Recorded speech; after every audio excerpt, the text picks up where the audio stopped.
Hello, hello and welcome everyone. Welcome to our channel since for sure. और हम लोग discuss कर रहे हैं, जैसा आपको मेरा आवाज़ भी अब बार बार बताते बताते पता चल गया होगा कि हम लोग झारखंड का डिस्कस कर रहे हैं। झारखंड पीसीएस का से related Jharkhand special through MCQs. Okay. और उसमें ये हमारा 19th लेक्चर है, सेकंड लास्ट लेक्चर है। पी स्टार्ट करते हैं हम लोग। निम्नलिखित में से कौन कोल विद्रोह के नेतृत्व करता थे? तो कोल विद्रोह के नेतृत्व करता थे भागीरथ मांझी? नहीं, बुदू भगत। तो आंसर इज बी। बुदू भगत जो थे वो कोल विद्रोह के लीडर थे। ठीक है। कोल विद्रोह के सबसे इंपॉर्टेंट लीडर कौन थे? बुदू भगत। संथाल संथाल विद्रोह के दौरान घोषित संथाल राज्य के पदाधिकारियों के संबंध में निम्नलिखित में से कौन सा युग्म सुमेलित नहीं है? तो संथाल जो विद्रोह हुआ था उस समय आ, संथाल राज्य के मतलब दौरान घोषित संथाल राज्य जो भी घोषित था उसका जो पदाधिकारी उस समय थे जो थे, तो वो कौन कौन थे? तो उस समय थे राजा सिद्धू, कानू सिद्धू जो सुनते हैं हम लोग, ये सही है। मंत्री कानू थे। तो कानू सिद्धू जो थे वो राजा और मंत्री थे। उप मंत्री जो थे वो चांद नहीं थे। उप मंत्री कौन थे ये कमेंट में आप बताओ। सेनापति भैरव थे। तो ये तीनों बहुत इंपॉर्टेंट है। सिद्धू राजा थे, कान्हू मंत्री थे, और सेनापति कौन थे? भैरव थे। और ये सब किसके थे? स्वघोषित संथाल राज्य के, वहां के लोगों के द्वारा घोषित। निम्नलिखित में से कौन सा कथन सत्य है? कौन सा कथन सत्य है? सिद्धू, कान्हू, चांद तथा भैरव साहिबगंज जिले के भोगनाटीडीह गांव के निवासी चुन्नी मांझी के पुत्र थे। चांद और भैरव अंग्रेज की गोली के शिकार हुए। ठीक है। चांद और भैरव अंग्रेजों के गोली के शिकार हो गए थे। और सिद्धू को बरहेट तथा कान्हू को भोगनाडीह में अंग्रेजों के द्वारा फांसी दी गई। तो दो को गोली लग गई थी और दो को फांसी हो गया था। चार कौन कौन से थे? सिद्धू, कान्हू, चांद और भैरव। सिद्धू, कान्हू, चांद, भैरव, ये चार हम लोग को नाम अच्छे से याद रहना चाहिए। इनमें से इनको गोली लगी थी, चांद को और भैरव को। और सिद्धू और कान्हू को क्या लगा हुआ था? फांसी हुआ था। कहाँ कहाँ किनको हुआ था ये बहुत इंपॉर्टेंट है। तो सिद्धू को हुआ था बरहेट में, और कान्हू को हुआ था भोगनाडीह में। तो सिद्धू को हुआ था बरहेट में और कान्हू को हुआ था भोगनाडीह में। ये बहुत इंपॉर्टेंट है, इसे याद कर लीजिएगा। छोटा नागपुर में 1857 की क्रांति, रिवोल्ट ऑफ 1857 के नेतृत्वकर्ता बड़कागढ़ स्टेट के ठाकुर विश्वनाथ सहदेव तथा सेना प्रमुख पांडे गणपत राय ने विद्रोह के दौरान राज्य में कितने समय तक शासन किया? तो 1857 का जो रिवोल्ट हो रहा था छोटे नागपुर, 1857 का जो रिवोल्ट हो रहा था, तो उस समय छोटे नागपुर प्लेट्यू में वहाँ के जो राजा थे ठाकुर विश्वनाथ नाथ शाहदेव, और उनके मंत्री थे, सेना प्रमुख थे पांडे गणपत राय। तो ये दोनों जो है वहां पे शासन कर रहे थे। तो कितने साल से शासन कर रहे थे वो? आ, कितने? बड़कागढ़ स्टेट के ठाकुर जी, बड़कागढ़ स्टेट के ठाकुर जी, तो वो 1 महीना तक शासन कर पाए। ठीक है। रांची के जिला स्कूल के निकट स्थित शहीद स्मारक विश्वनाथ सहदेव तथा गणपत राय की याद दिलाता है, जिन्हें यहीं पेड़ से लटकाकर फांसी दी गई। ये घटना कब की है? विश्वनाथ सहदेव और उनके सेना प्रमुख पांडे गणपत राय, इन दोनों को 1857 के ये इंपॉर्टेंट लीडर्स थे। इन दोनों को क्या हुआ था? फांसी का सजा। ठीक है। और शहीद स्मारक कहाँ पे? रांची जिला स्कूल के निकट में। रांची के जिला स्कूल के निकट में इनका शहीद स्मारक है। किनका किनका? विश्वनाथ महादेव का और गणपत राय का। ठीक है। यह घटना कब की है? तो अप्रैल 1858 की है। 1857 रिवॉल्ट के बाद पकड़ाए थे, उसके बाद इनको फांसी दे दी गई थी यहीं के एक पेड़ में। ठीक है। कहाँ पे? जिला स्कूल रांची। निम्नलिखित में से कौन 1857 की क्रांति से संबंधित है? तो 1857 का रिवोल्ट सब जगह इंपॉर्टेंट था पूरे भारत में, ठीक है। तो इससे रिलेटेड झारखंड में राजा हिकायत उमराव सिंह, हम लोग जानेंगे इनके बारे में। शेख भिखारी और घासी सिंह, ये तीनों 1857 के अच्छे लीडर्स थे झारखंड के। राजा हिकायत उमराव सिंह, राजा हिकायत उमराव सिंह, शेख भिखारी और घासी सिंह। बिरसा मुंडा का जन्म कब हुआ था? बिरसा मुंडा का जन्म हुआ था 1875 में, ठीक है, आफ्टर 1857 का रिवोल्ट। तो 15 नवंबर 1875 को बिरसा मुंडा का जन्म हुआ था। ओके। बिरसा मुंडा का जन्म उलिहाती गांव में हुआ था। यह स्थान किस अनुमंडल में है, किस सब डिवीजन में? ठीक है। तो बिरसा मुंडा का जन्म कहाँ हुआ था, सबसे पहले किस गांव में हुआ था? तो उलीपुर आप जानते होंगे, तो उलीहातू, उलीहातू गांव में हुआ था। और ये है रांची के, रांची जिला में, और वो आता है खूंटी अनुमंडल में। तो खूंटी अनुमंडल जो कि रांची जिला में है, वहां पे उलीहातू गांव में, उली हाथू गांव में बिरसा मुंडा का जन्म हुआ था। This is very very important question, बहुत इंपॉर्टेंट है ये। इसमें चार ये चीज है। किस गांव में हुआ था? उलीहातू गांव में। किस जिले में हुआ था? तो हुआ था रांची में।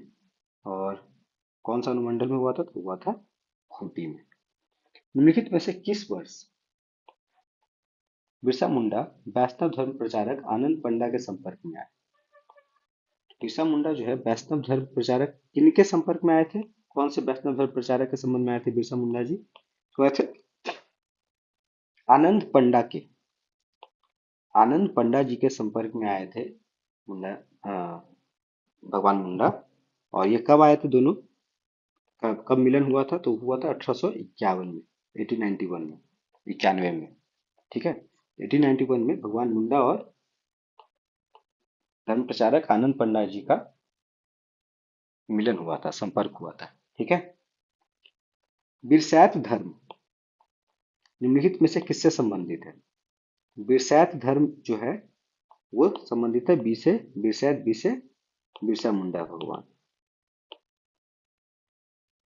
Answer is B, B for Birsa Munda. Birsa धर्म किससे रिलेटेड है? बिरसा मुंडा से। हिंदू धर्म से प्रभावित बिरसा मुंडा ने निम्नलिखित में से किस आचरण को स्वीकार किया? तो हिंदू धर्म से जब वो इंस्पायर हो गए थे, उसके बाद वो, या वो पवित्र धारण कर लिए थे, तुलसी का पूजा करना शुरू कर दिए थे, और वो शाकाहार बन गए थे। तो ये सभी आंसर सही है, ठीक है। निम्नलिखित में से कौन बिरसा मुंडा के नेतृत्व वाले मुंडा आंदोलन से संबंधित है? तो बिरसा मुंडा के अंडर में हुआ था मुंडा आंदोलन। और इसमें गया मुंडा, पंडू मुंडा और जोहन मुंडा, ये सब जो लोग हैं, ये लोग पार्टिसिपेट किए थे। कौन कौन? गया मुंडा, पंडू मुंडा और जोहन मुंडा। इनाम के लालच में बिरसा मुंडा को कब पकड़वा दिया गया? तो इनाम के लालच में बिरसा मुंडा को 3 फरवरी 1900 को पकड़वा दिया गया। समझ लो हालात। ओके। 3 फरवरी 1900, बहुत ही ब्लैक डे था, 3 फरवरी 1900। बिरसा मुंडा ने निम्नलिखित में से किस वर्ग स्वयं को ईश्वर का दूत घोषित किया? किस वर्ष बोले वो कि हम भगवान के दूत हैं? वो बोले थे जब उनको पकड़ा गया था उसके 5 साल पहले, 1895 में। ओके, पकड़ा गया था इसके 5 साल के बाद 1900 में, 3 फरवरी को। फिर ब्रिटिशर्स के द्वारा, अंग्रेजों के द्वारा पकड़ भी लिया गया था। 1895 में खुद के द्वारा ये बताया गया था ईश्वर के दूत। निम्नलिखित में से किस दिन जेल में बिरसा मुंडा का निधन हो गया? तो जेल में कब हो गया था? 3 फरवरी को पकड़े गए थे, और 9 जून को, इतना उनको वहां पे तंग किया गया, इतना ये किया गया प्रताड़ित, कि 9 जून 1900 को वो अपना देह त्याग दिए बिरसा मुंडा, ठीक है। Very important, 9 June 1900 is very very important. 9 और एक 9, 10, ठीक है।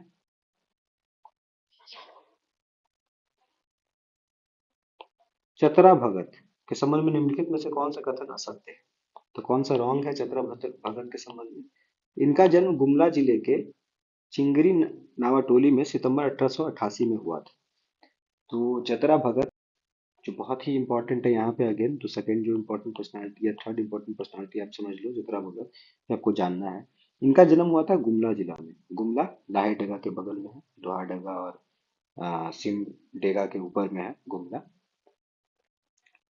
तो गुमला जिला में हुआ था चतरा भगत का जन्म। और वहाँ का एक गांव है चिंगरी नावाटोली, तो वहाँ पे हुआ था।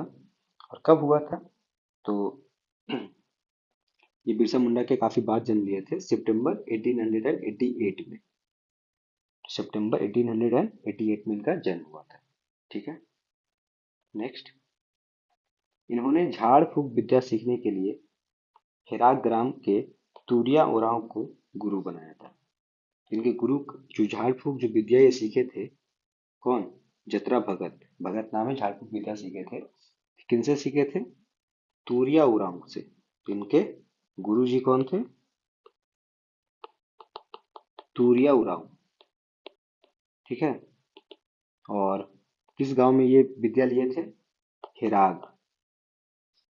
किस गांव में लिए थे ये विद्या? झाड़ फूक का हेराग गांव में। ठीक है। जतरा भगत ने टाना भगत आंदोलन की शुरुआत की। हाँ, बिल्कुल करेक्ट है। टाना भगत आंदोलन की शुरुआत किसने की थी? जतरा भगत ने। ओके। टाना भगत आंदोलन की शुरुआत कब हुई थी ये आपको बताना है, ये गलत है। टाना भगत आंदोलन की शुरुआत कब हुई थी ये आपको कमेंट में बताना है। ठीक है, उसके बाद हम लोग जतरा भगत कंप्लीट हो जाएगा। निम्नलिखित में से कौन टाना भगत आंदोलन से संबंधित नहीं? टाना भगत में शिबू भगत, देवमनिया और हनुमान उरांव, ये तीनों भाग लिए थे टाना भगत आंदोलन में। ठीक है, तीनों इंपॉर्टेंट लीडर थे टाना भगत के, शिबू भगत, देवमनिया और हनुमान उरांव। सन 1857 में हुए सिपाही विद्रोह में निम्नलिखित में से कौन डोरंडा, जो कि रांची में है, वहां के हुए विद्रोह में शामिल थे? तो 1857 का जो रिवोल्ट हुआ था उस समय रांची के डोरंडा में एक रिवोल्ट हुआ था। और उस रिवोल्ट में कौन लोग शामिल थे? तो उसमें शामिल थे विलंब शाही और पीताम्बर शाही। तो ये पीताम्बर शाही और विलंब शाही रांची से लड़ रहे थे। ओके, बाकी कहाँ कहाँ से लड़ रहे थे तो ये आपको कमेंट में बताना है। राम अवतार भगत और गणेश भगत कहाँ से थे? हरिहर और दुर्गा कहाँ से थे? निम्नलिखित में से कौन डोरंडा रांची के सिपाही विद्रोह में क्रांतिकारी में शामिल नहीं थे? तो कौन शामिल नहीं थे? हाँ, ये लोग तो थे ही, विलंब शाही और पीताम्बर शाही। इनके अलावा माधव सिंह, राघव सिंह नहीं थे, जयमंगल पांडे थे और नादिर अली खां थे। ये सब डोरांडा से लीडर थे 1857 रिवोल्ट के। टोटल हमने देखा विलंब शाही, पीताम्बर शाही, माधव सिंह, जयमंगल पांडे और नादिर अली खां। निम्नलिखित में से कौन सा स्थान शेख भिखारी की क्रांतिकारी गतिविधियों से संबंधित था? शेख भिखारी कहाँ कहाँ, कौन सा स्थान? चुटुपाल घाटी। चुटुपाल घाटी और मांझी, ये दोनों जो एरिया था, यहाँ पे शेख भिखारी का फ्रीडम रिवोल्यूशन, फ्रीडम मूवमेंट जो है वो हो रहा था। कहाँ कहाँ? चुटुपाल घाटी और मांझी में। कौन फेमस है? शेख भिखारी। अंग्रेज सेना ने शेख भिखारी की गिरफ्तारी कब हुई? अंग्रेज सेना के द्वारा। तो शेख भिखारी की गिरफ्तारी हुई थी 5 जनवरी 1857 को। ओके। रामगढ़ के निकट चुटुपाल घाटी, जहाँ पे शेख भिखारी का ये था, कहाँ पे है था वो? तो रामगढ़ के निकट। रामगढ़ कहाँ पे है? रांची के निकट। चुटुपाल घाटी में 8 जनवरी 1858 को बरगद के एक पेड़ पर लटकाकर शेख भिखारी को फांसी दे दी गई थी। इस बरगद के पेड़ को किस नाम से जाना जाता है? बहुत ही दरिंदगी की तरह जो है झारखंड में ब्रिटिशर्स देश आए थे। तो शेख भिखारी को भी फांसी का सजा, फांसी दिए दिया गया था एक बरगद के पेड़ पे। और इस बरगद को नाम दे दिया गया था, तो उस बरगद का नाम है फसियारी बरगद। ठीक है, फांसी दी गई थी इसी, जिसका नाम है फसियारी बरगद। कब दी गई थी फांसी शेख भिखारी को? तो पकड़े कब गए थे वो? 5 जनवरी को। और 3 दिन के बाद ही 8 जनवरी को उनको फांसी की सजा दे दी गई थी। तेलंगाना खड़िया, तेलंगा खड़िया का जन्म कहाँ हुआ था? नेक्स्ट पर्सनालिटी हमारे 7 8 नंबर के। तो तेलंगा खड़िया जो थे वो गुमला के थे। गुमला में एक जगह है मुरगू, तो वहाँ के थे। वेस्टर्न बाउंड्री है वेस्ट झारखंड का, उस एरिया में थे ये लोग। तो ये जब उस एरिया के हैं मुरगू, गुमला। ठीक है, तेलंगा खड़िया। तेलंगा खड़िया के संबंध में निम्नलिखित में से कौन सा कथन सत्य है? इनके पिता का नाम डैया खाड़िया था तथा माता का नाम पेती खाड़िया था। इनका जन्म 9 फरवरी 1806 को मुरगू गांव में हुआ था और इन्होंने गांव गांव घूमकर लोगों को अंग्रेजों के खिलाफ एकजुट किया था।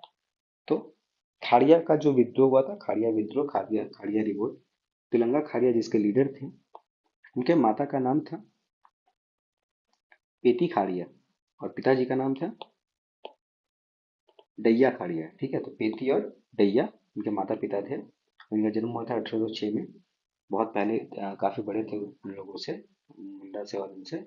और 9 फरवरी 1806 को और मुरगू गांव में इनका जन्म हुआ था। तो 1857 रिवोल्ट के पहले, काफी पहले के हैं ये। ठीक है, तेलंगा खड़िया। एम एन राय, तो ये समझ लो कि आप सभी फ्रीडम फाइटर्स जो झारखंड के रहे होंगे उनके ये गुरुओं में से थे। ठीक है, तेलंगा खड़िया। एम एन राय काफी प्रसिद्ध हैं। निम्नलिखित में से किस वर्ष रामगढ़ में रेडिकल डेमोक्रेटिक पार्टी की स्थापना की थी? एक्सट्रीमिस्ट पार्टी थी रेडिकल डेमोक्रेटिक पार्टी, और ये 1940 में रामगढ़ में स्थापित किया गया था। तो रेडिकल डेमोक्रेटिक पार्टी सबसे पहले कब स्थापित किया गया था? 1940 में। इसके द्वारा स्थापित किया गया था एम एन रॉय के द्वारा। और कहाँ पे स्थापित किया गया था? तो रामगढ़ में। और कैसी पार्टी थी ये? Radical democratic party. ठीक है। संत कोलंबस कॉलेज में किस क्रांतिकारी को हजारीबाग का जतिन बागा कहा जाता है? तो संत कोलंबस कॉलेज जो है वो कहाँ पे है? हजारीबाग में।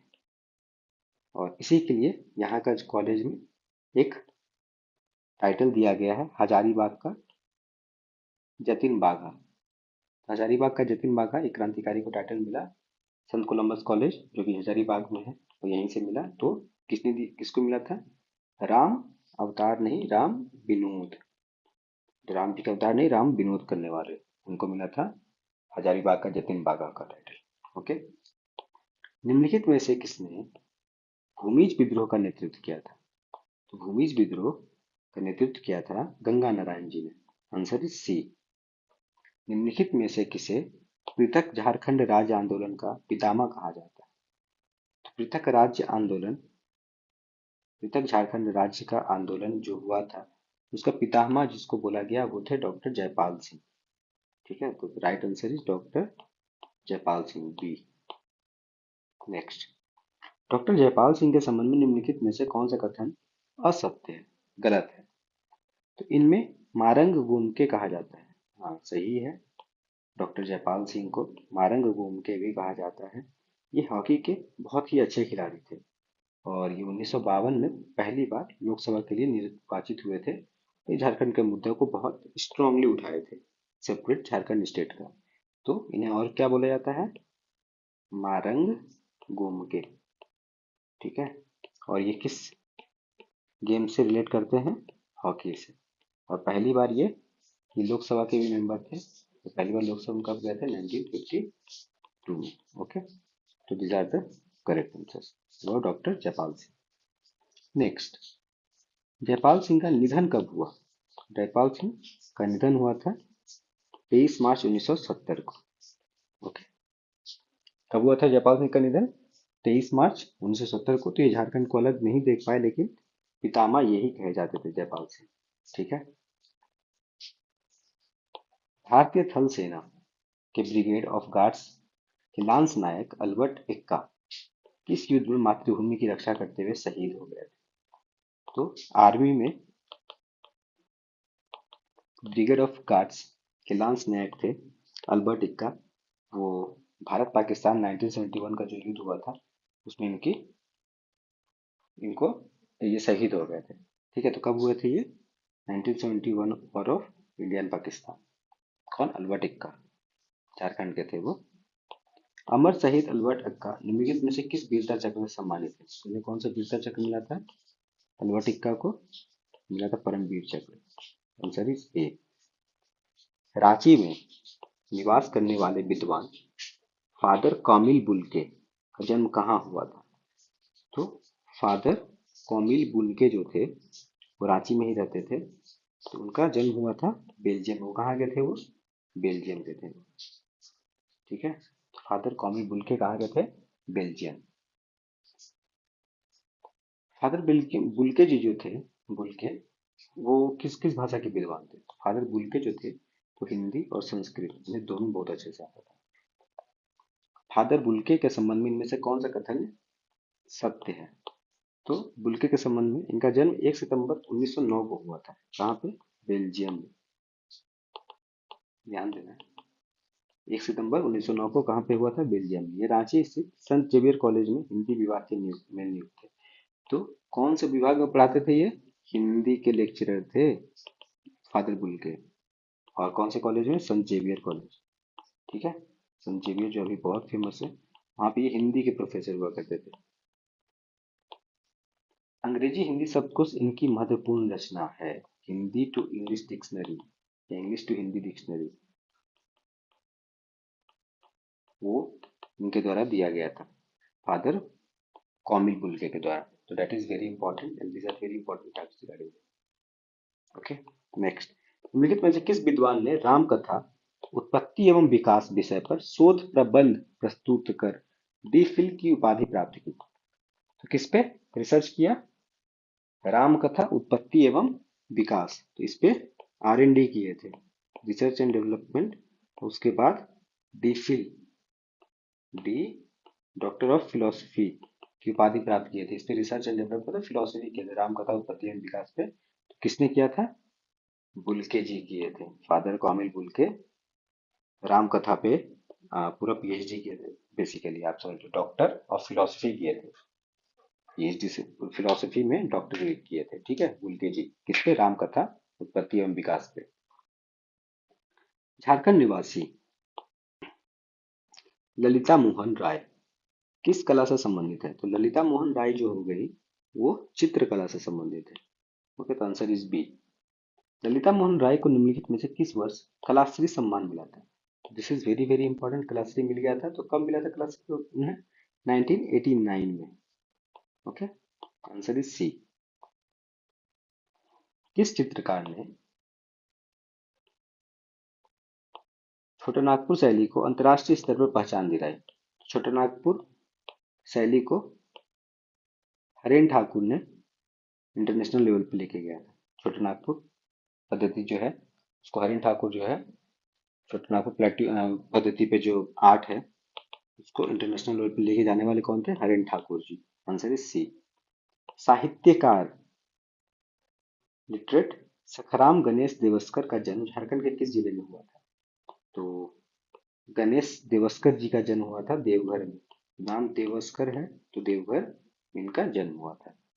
सखाराम देवस्कर जी, सखाराम गणेश देवस्कर या गणेश देवस्कर जी, जो भी आप बोल लो, द्वारा लिखित बहुत प्यारा नाम है सखाराम गणेश देवस्कर। इनके द्वारा किताब लिखा गया था देशेर कथा। ब्रिटिश सरकार ने प्रतिबंध लगा दिया था। ठीक है, तो देशेर कथा नाम से लग रहा होगा कि ये किस लैंग्वेज में होगा? बंगाली में था ये। ठीक है, answer is B. Sakharam Ganesh Deuskar ji की पहचान एक अन्य पुस्तक तिल केर मुकदमा से भी है। ठीक है, तो तिलकेर मुकदमा किसने लिखा था? देवस्कर जी ने। और भी किताबें लिखी थी, जैसे 25 पुस्तकों का लेखन, 1000 निबंध लेखन और दैनिक हितवाद का संपादन। तो गणेश देवस्कर जी के द्वारा एक दैनिक मैगजीन होता था, उसे बोलते थे दैनिक हितवाद। ठीक है, तो हित के लिए निकालते थे। काफी ये सोशलिस्ट आदमी थे, बहुत इंपॉर्टेंट थे ये सखाराम गणेश देवस्कर जी। ये 25 किताब लिखे थे लगभग और 1000 निबंध लिखे थे। ठीक है, इनका जो किताब बैन हुआ था वो था देशेर का था, जो बंगाली में लिखा गया था। प्रसिद्ध चित्रकार हिरेन ठाकुर जो इंटरनेशनल लेवल पे लेके गए थे छोटनागपुर के आर्ट्स को, किस संस्था से सम्मानित किया गया उन्हें? तो उन्हें ऑल इंडिया फाइन आर्ट्स अकादमी के द्वारा सम्मानित किया गया है, प्रवासी बंगला क्लब के द्वारा सम्मानित किया गया है और विश्व भारती के द्वारा भी सम्मानित किया गया है। ठीक है। स्वतंत्रता संग्राम सेनानी तथा सामाजिक कार्यकर्ता बाबू नारायण सिंह। बाबू नारायण सिंह क्या थे? बहुत बड़े आदमी थे, स्वतंत्रता सेनानी थे, वो स्वतंत्रता संग्राम में लड़े थे और अब सामाजिक कार्यकर्ता भी थे। इनका जन्म कहाँ पे हुआ था? इनका जन्म हुआ था हजारीबाग के बगल में चतरा है जिला, चतरा जिला में तेतरिया गांव में इनका जन्म हुआ था।